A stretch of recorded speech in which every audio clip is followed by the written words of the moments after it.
All right, let's talk about it. That first day of school. It's a massive milestone, right? But it can also unleash a total tidal wave of nerves, not just for our little ones, but for us too. So today, we're going to look at a really popular tool that a lot of parents grab, a picture book about a very colorful and very anxious little monster.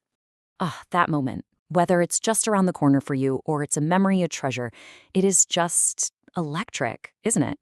You see that tiny backpack, the shoes that are just a little too big, and that look on their face, standing right on the edge of a whole new world. And for us, it's a total whirlwind of emotion. You're bursting with pride, but you're also thinking, are they going to make friends? What if they get scared? Will they even know where the bathroom is? It is a lot for everybody. So, how do we help our kids and ourselves get through all these big feelings? Well, a ton of parents and teachers have actually turned to a story by author Anna Lianis for a little bit of help. Let's get into what this tool is all about. The idea here is just so simple and so brilliant. Our little color monster has absolutely no clue what school is. For all he knows, it could be a creepy castle or a jungle full of booby traps. His fear is all about the unknown, which, let's be honest, is something every single kid can relate to.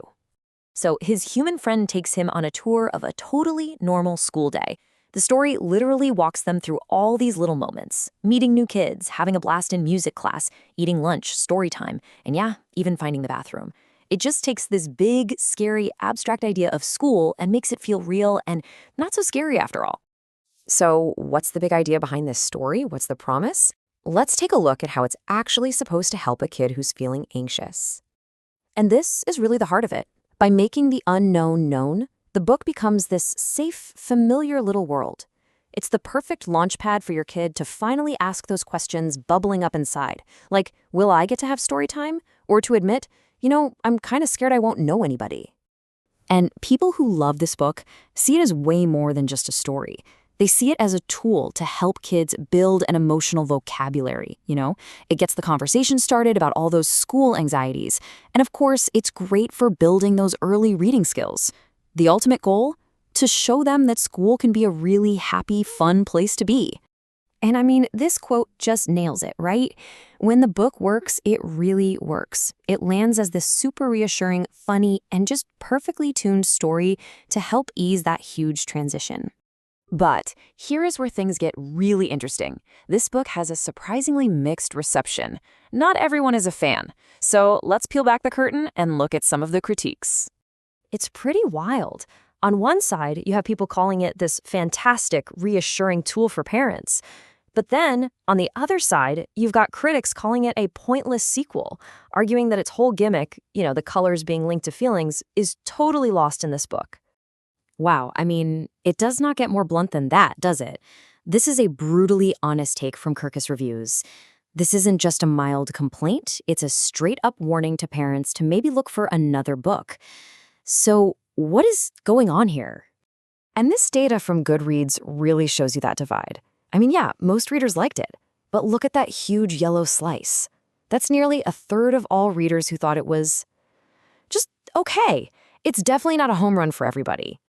This review gets right to the core of the problem for a lot of people. See, the first Color Monster book was all about linking specific colors to specific feelings. Yellow for happy, blue for sad, you get it. Critics of this book say that connection is just gone. The monster changes colors, but the story doesn't really explain why, which leaves the whole point of the character feeling kind of confusing. Okay, so what we have here is a tool that's a huge hit for some families and a total mess for others. So what do?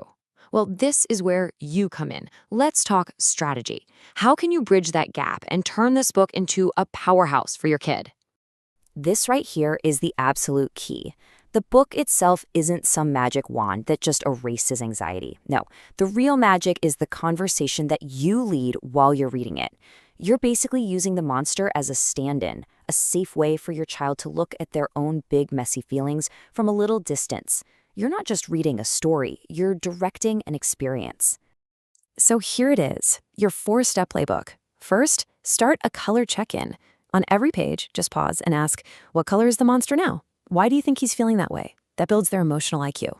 Second, you narrate his feelings. If the book shows him as a nervous jumble of colors, you can jump in and say, wow, look, he feels all mixed up and nervous, just like we do sometimes. You make the connection the critics say is missing. Third, ask what-if questions. What do you think would happen if his friend wasn't there to help him? And finally, number 4, connect it directly to their life. That monster looked a little shy in music class. Do you ever feel shy like that? You make it personal. You make it real. Okay, so let's tie this all together. As you're getting ready for that big day, what's the ultimate thing you should take away from all this? Look, here's the bottom line. On its own, the book might not be enough. But as a prompt, it's fantastic. Don't expect the story to do all the heavy lifting. Instead, use the monster's little journey as a mirror, a way to reflect your child's own worries and excitement right back at them so you can talk about it together. And that leaves us with the most important question, really. The goal isn't just to get through a book.